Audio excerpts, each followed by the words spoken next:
Assalamualaikum warahmatullahi wabarakatuh. Perkenalkan, nama saya Melia Adikusuma, NIM 1802-1030-1003. Saya mahasiswi program studi Pendidikan Ekonomi, Fakultas Keguruan dan Ilmu Pendidikan Universitas Negeri Jember. Di sini saya akan sedikit menjelaskan terkait materi indeks harga dan inflasi. Untuk selanjutnya, selamat menyaksikan. Pada pagi hari ini kita akan belajar materi tentang indeks harga dan inflasi untuk kompetensi dasar yang harus kalian capai, yaitu KD 3.4 yang berbunyi menganalisis indeks harga dan inflasi. Setelah mengetahui kompetensi dasar kita hari ini pada materi indeks harga dan inflasi, selanjutnya adalah tujuan pembelajaran. Apa sih Kak tujuan pembelajaran kita pada pagi hari ini? Jadi tujuannya adalah diharapkan siswa mampu untuk menganalisis dan juga menyajikan hasil analisis dari indeks harga dan juga inflasi, dan kemudian bisa kalian terapkan di kehidupan sehari-hari dengan cermat dan juga teliti. Setelah kita mengetahui kompetensi dasar dan juga tujuan pembelajaran kita pada pagi hari ini, selanjutnya adalah indikator apa sih Kak yang harus kita capai?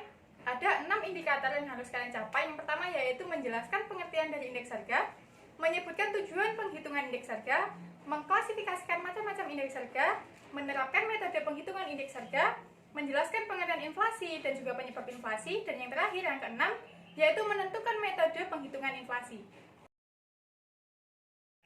Karena kita sudah mengetahui indikator apa saja sih Kak yang harus kita capai, selanjutnya adalah content of view-nya kita pada pagi hari ini itu apa aja. Content of view kita pada pagi hari ini terbagi menjadi 4. Yang pertama yaitu berkaitan dengan pengertian dan tujuan penghitungan indeks harga, yang kedua berkaitan dengan metode penghitungan indeks harga, yang ketiga berkaitan dengan pengertian dan penyebab inflasi, dan yang keempat atau yang terakhir adalah jenis dan cara bagaimana menghitung inflasi. Oke, jadi kita akan masuk ke inti atau pembahasan ya. Tapi sebelum kita masuk ke pembahasan, kakak tanya dulu nih, apakah hari ini ada yang tidak masuk? Oke, masuk semua ya, bagus sekali. Jadi kakak harap selama pembelajaran hari ini kalian aktif dan juga kalian bisa memahami apa yang kakak jelaskan. Nah, yang pertama kita akan belajar tentang pengertian dan tujuan penghitungan indeks harga. Apa sih Kak pengertian indeks harga? Jadi indeks harga itu adalah perbandingan antara harga pada tahun yang kita amati atau PN kemudian dibandingkan dengan P0 atau harga pada tahun dasar. Nah, penghitungan ini dilakukan setiap bulan dengan menggunakan angka indeks. Apa ya kira-kira angka indeks? Nah, angka indeks ini adalah suatu angka relatif yang dinyatakan dalam persentase, dan biasanya untuk menghilangkan simbol atau lambang persentasenya itu kemudian dihilangkan. Setelah kita mengetahui pengertian dari indeks harga, langkah selanjutnya adalah tujuan dari penghitungan indeks harga. Ada 4 yang sudah kakak rangkum untuk tujuan penghitungan indeks harga. Yang pertama adalah sebagai pedoman untuk pengukuran kegiatan ekonomi di masa depan atau di masa yang akan datang.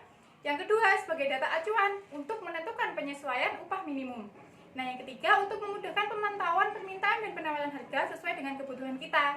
Nah, yang terakhir atau yang keempat itu untuk mengetahui perkembangan harga barang dan jasa. Nah, untuk pembahasan kita yang ketiga setelah pengertian dan tujuan adalah bagaimana sih Kak metode untuk perhitungan indeks harga.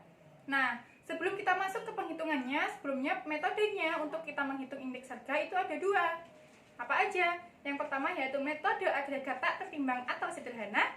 Yang kedua adalah metode agregat tertimbang. Nah, untuk metode agregat tertimbang ini terbagi lagi menjadi 2. Apa aja sih? Yang pertama adalah metode Las-Peyres dan yang kedua adalah metode Pasce. Ya, tepat sekali. Nah, sebelumnya kita akan membahas tentang metode agregat tidak tertimbang atau sederhana.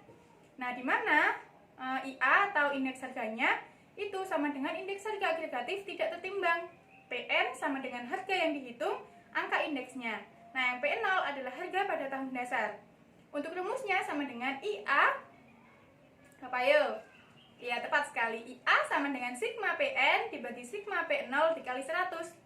Sigma PN adalah jumlah harga pada tahun yang kita amati, sedangkan sigma P0 adalah harga-harga pada tahun dasar.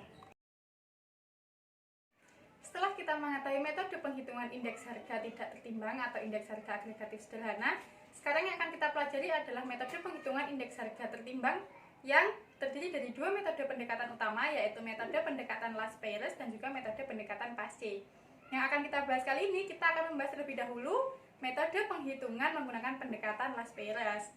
Rumusnya adalah IL sama dengan sigma PN dikali dengan Q0 dibanding dengan P0 dikali dengan Q0 dikali dengan 100, di mana IL sama dengan indeks harga agregatifnya, kemudian PN adalah harga pada tahun yang kita amati, kemudian P0 adalah harga pada tahun dasar, dan juga Q0 adalah kuantitas daripada tahun dasar.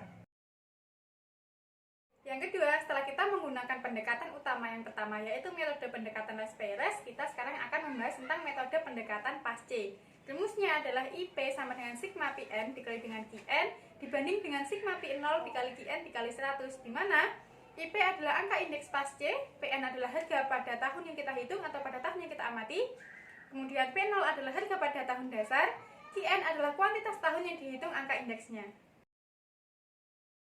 Setelah kita mengetahui metode penghitungannya, ternyata menggunakan metode penghitungan Las-Peyres dan juga Pasce ini terdapat beberapa kelemahan. Nah, ada dua kelemahan yang sudah kakak rangkum. Yang pertama adalah angka indeks Las-Peyres itu mempunyai kelemahan, yaitu hasil penghasilannya lebih besar atau overestimate. Karena pada umumnya harga barang cenderung naik, sehingga kuantitas barang yang diminta pun juga akan mengalami penurunan. Dengan demikian, besarnya Q0 akan lebih besar daripada Qn. Kelemahan yang kedua yaitu berkaitan dengan angka indeks Pasce ini mempunyai kelemahan, yaitu hasil penghitungannya cenderung lebih rendah atau underestimate.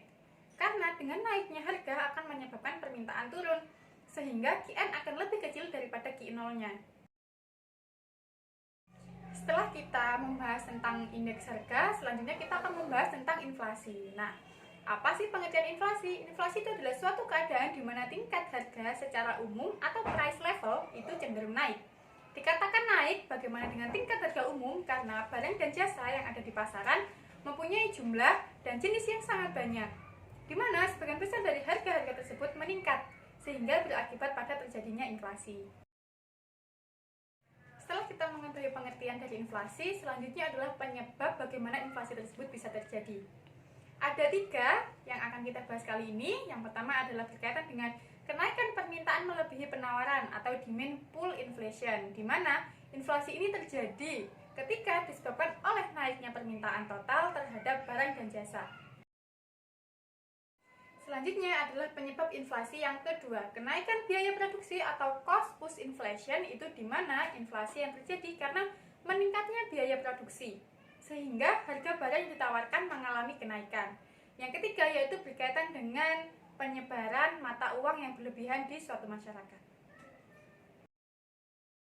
Setelah kita mengetahui pengertian inflasi dan juga penyebab inflasi, kita akan membahas jenis-jenis inflasi. Ada dua jenis inflasi yang akan kita pelajari pada pagi hari ini. Yang pertama adalah berdasarkan tingkat keparahannya. Nah, berdasarkan tingkat keparahannya ini terbagi lagi menjadi 4, anak-anak. Yang pertama adalah inflasi ringan, inflasi di bawah 10% per tahun.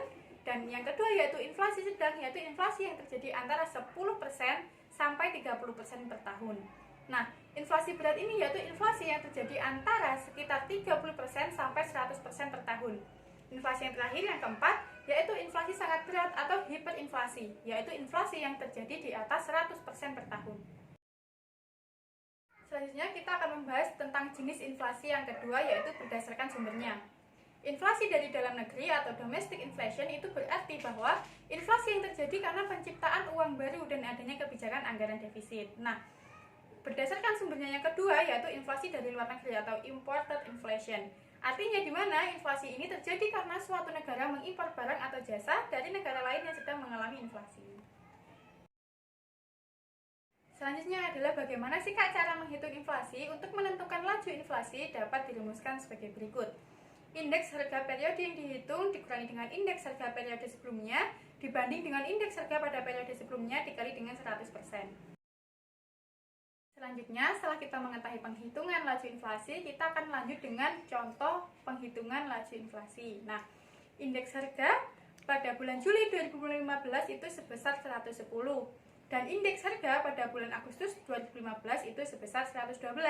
Maka laju inflasi pada bulan Agustus 2015 dapat dihitung sebagai berikut. Rumusnya laju inflasi bulan Agustus 2015 sama dengan 112 laju inflasi pada bulan Agustus dibanding dengan laju inflasi bulan Juli sebesar 110 dikali dengan 100%, yaitu ketemulah hasilnya sama dengan 1,82%. Nah, sekarang kita sudah pada tahap penutupan nih. Kira-kira setelah kakak menjelaskan tadi, kalian sudah paham atau belum? Atau mungkin ada yang ingin kalian tanyakan? Oke, silakan yang mau bertanya. Ya, oke. Jadi pertanyaannya adalah bagaimana sih Kak perbedaan antara metode penghitungan Last Peres dengan metode penghitungan Pasce? Ada yang tahu apa enggak nih perbedaannya di mana? Oke, jadi Kakak bantu ya. Perbedaannya terdapat pada kuantitas yang dihitung pada metode penggunaan Last Peres dan juga Pasce. Jika metode Last Peres menggunakan kuantitas pada tahun yang kita amati, sedangkan Pasce menggunakan kuantitas pada tahun dasarnya. Oke, jadi sampai saat ini kalian sudah paham ya? Bagus sekali. Terima kasih semuanya. Jadi, untuk minggu depan, kakak kasih tugas kalian mengerjakan soal latihan yang ada di buku halaman 53 berkaitan dengan indeks harga, nomor soal 7 dan 8. Dan minggu depan kita akan membahas tentang bab ketenagakerjaan. Jadi, terima kasih atas partisipasi dan juga kontribusinya dalam mengikuti pembelajaran hari ini. Dan jangan lupa, sebelum kita menutup pembelajaran pada hari ini, kita berdoa terlebih dahulu. Oke, berdoa selesai, kakak akhiri. Assalamualaikum warahmatullahi wabarakatuh.